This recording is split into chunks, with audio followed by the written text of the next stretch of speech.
Bonjour Annabelle, c'est un plaisir de t'avoir avec nous, Annabelle Boyer, puisque tu procéderas au lancement de ton livre ce lundi, donc bon après-midi. Merci beaucoup.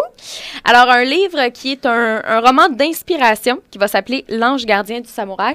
Explique-nous un petit peu le terme roman d'inspiration. On touche à quoi dans ce livre-là? Mais en fait, c'est un livre de développement personnel dans lequel on a ajouté une intrigue pour rendre la lecture encore plus inspirante, encore plus motivante. Donc, c'est pour en faire une histoire, d'où le terme de Voilà. roman. Alors, dans ce livre-là, on touche à vraiment beaucoup de choses. Tu disais principalement le développement personnel qui passe à travers ton personnage. Exactement. Donc, développement personnel, ça veut dire qu'il rencontre des épreuves, il y a des choses à accomplir, j'imagine, puis ça nous fait travailler sur nous-mêmes, sur ce qu'on vit dans notre quotidien. Tout à fait. Le personnage principal, qui se prénomme Olivier, va avoir un certain nombre d'épreuves, comme tu le dis si bien, parce que dès le premier chapitre, il va se retrouver dans une situation particulière. Son associé va décéder, donc il se retrouve seul à gérer une entreprise. Et il n'a aucune habileté à gérer les ressources humaines, donc il trouve ça très, très difficile. Et parallèlement, sa vie de couple est en train de s'effondrer. Donc évidemment, quand ça va pas bien, ni au travail, ni à la maison, il y a plein de choses qui ressortent. Les mécanismes de défense ressortent, les patterns ressortent. Évidemment, mais c'est la part plus sombre de soi qui ressort aussi. Et il va faire, à ce moment-là, la rencontre d'une dame, d'une karatéka, qui est synergologue aussi, qui va l'aider à cheminer pour essayer de lui faire voir, finalement, les beaux côtés de sa personnalité et comment il peut utiliser ces beaux côtés-là et comment il peut aussi apprendre à mieux gérer les moins beaux côtés. Puis c'est quelque chose qu'on retrouve régulièrement, en fait, que beaucoup de gens vont vivre une situation comme celle-là où tout décide de s'effondrer en même temps. Puis là, parfois, ça peut être très dur, justement, de reprendre le dessus quand on est seul. J'imagine que c'est pour ça qu'il y a d'autres personnages qui rentrent en ligne de compte dans ton livre. Tout à fait. En fait, je me suis inspirée du coaching que je fais dans ma vie professionnelle, soit auprès d'employés ou auprès de gestionnaires. Et généralement, justement, tout ce que je raconte, c'est des choses qui m'ont été racontées, qui m'ont été rapportées, pour lesquelles j'ai dû intervenir et conseiller des gens. Donc, j'ai pris des histoires réelles qui sont arrivées à de vraies personnes et c'est ça que j'ai mis en roman. Donc, la plupart des gens vont reconnaître soit un ami, un parent ou eux-mêmes dans ces histoires-là. Et ça va les permettre probablement, oui, de s'en sortir, mais aussi d'aider les autres, j'imagine, qui vivent une situation comme celle-là. Oui, définitivement. Et j'ai utilisé, comme je disais, l'angle de la fiction dans le sens où, bon, évidemment, on a Olivier dont l'univers est en train de s'effondrer, on a Catherine qui va l'aider, on a Sophie qui va l'aider, mais parallèlement, à travers tout ça, Sophie et Catherine vont lui raconter des histoires de samouraïs pour l'aider à cheminer. Parce que je me suis rendu compte dans ma vie professionnelle que c'est souvent par les anecdotes, par les métaphores, par les contes qu'on peut faire passer des messages de façon plus douce, mais en même temps de façon plus ferme et plus convaincante. Donc, dans ma pratique professionnelle, j'utilisais déjà des histoires de samouraïs. Dans les cours de karaté, je le faisais aussi, justement pour passer des messages. Et souvent, c'est ce que les gens retenaient le plus. Ils retenaient l'essence de ces histoires-là et ils repartaient de la formation avec un apprentissage de plus. Et après ça, ils pouvaient l'utiliser avec des amis, avec des collègues. Ils reprenaient les histoires que je racontais. Donc, c'est un peu ça que les gens vont pouvoir faire aussi. Lire l'histoire au complet, mais aussi aller piger dans les histoires de samouraïs qui sont mis en italique pour pouvoir justement aller intervenir auprès de d'autres gens.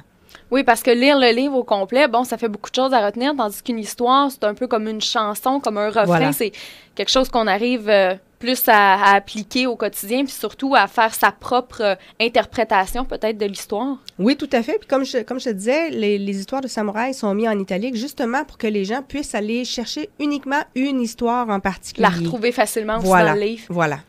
Je trouvais ça intéressant parce que, oui, bon, c'est sûr, ça s'applique un peu plus aux adultes parce que, bon, au travail, la maison, la vie familiale, ça touche un peu plus les adultes, sauf que pour peut-être des adolescents qui vivent des choses difficiles à l'école avec les amis, pour les enfants, on peut utiliser ces histoires-là parce que c'est pas trop complexe non plus. On arrive à en faire nous-mêmes notre interprétation. Tout à fait. D'ailleurs, bon, comme je te disais avant l'entrevue, j'ai 2 enfants, Sarah et Simon. Sarah a 7 ans, Simon a 9 ans. Et les enfants me faisaient part souvent de petites anecdotes qui étaient arrivées à l'école, puis ils ne savaient pas comment gérer certaines situations. Et j'ai utilisé souvent des histoires de samouraïs justement pour passer des messages. Et les histoires sont assez simples pour être comprises par des enfants, puis en même temps en ayant plusieurs niveaux pour qu'avec la différence d'âge, ils sont capables de voir aussi les choses différemment. Puis en vieillissant aussi, ils voient les choses différemment. D'apporter des nouveaux points de vue. Voilà, voilà. ce qui a retenu mon attention, en fait, c'est le titre « L'ange gardien du samouraï ». Donc, moi, je m'attendais à voir un livre un peu féerique, un peu où on allait justement toucher les anges, toucher un domaine comme les samouraïs, les arts martiaux et tout ça. En fait, c'est pas ça. Oui, c'est sûr, on en parle un peu, mais c'est vraiment un roman qui est tiré du réel, donc une histoire qui est possible. Tout à fait, c'est tout à fait tiré du réel. Évidemment, c'est dans une ambiance de karaté, parce que et l'héroïne et le personnage qui se retrouvent dans plein d'histoires, ce sont des karatékas. C'est pour ça d'ailleurs que Catherine va utiliser des histoires de samouraïs, parce que ce sont des histoires qu'on utilise réellement dans les cours de karaté pour passer des messages. Mais c'est le principe aussi du sensei avec son élève. Donc, c'est le principe de la personne qui va coacher, qui va guider, qui va être l'ange gardien de quelqu'un qui est en développement, de quelqu'un qui apprend graduellement à mener des combats qui n'étaient pas nécessairement prêts à mener au départ. Mais qu'on n'a pas le choix de les mener. C'est quelque chose qui te touche dans ton quotidien parce que tu nous disais un petit peu plus tôt, tu es coach de vie, donc pour apprendre à gérer les ressources humaines, ces trucs-là pour les entreprises, mais tu es aussi professeur de karaté, donc tu es allé avec un domaine que tu connaissais très bien. Définitivement. C'est sûr que j'utilise souvent le karaté dans mes livres. Je l'ai utilisé dans le roman précédent, Le Lac des Loups, qui est paru en 2011. Je vais l'utiliser dans la suite de l'Ange gardien. Je vais l'utiliser dans la suite du Lac des Loups aussi. Donc, c'est quelque chose qui est très important pour moi. Ça fait 26 ans que j'en fais. Le karaté est très présent.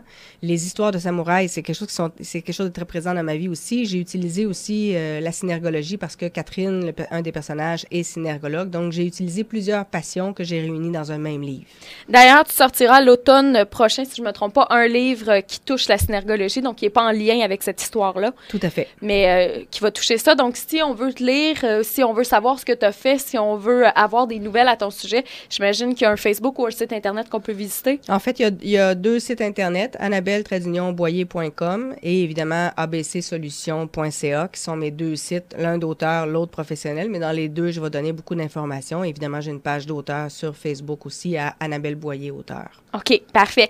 Et donc, pour les gens qui seraient intéressés à avoir ce livre-là, L'Ange gardien du samouraï, tu fais le lancement ce lundi, donc le 11 mars. Oui. Et puis, tu fais ça au Saint-Hubert, ici, à Châteauguay, donc dans le cadre d'un 5 à 7. Tout à fait.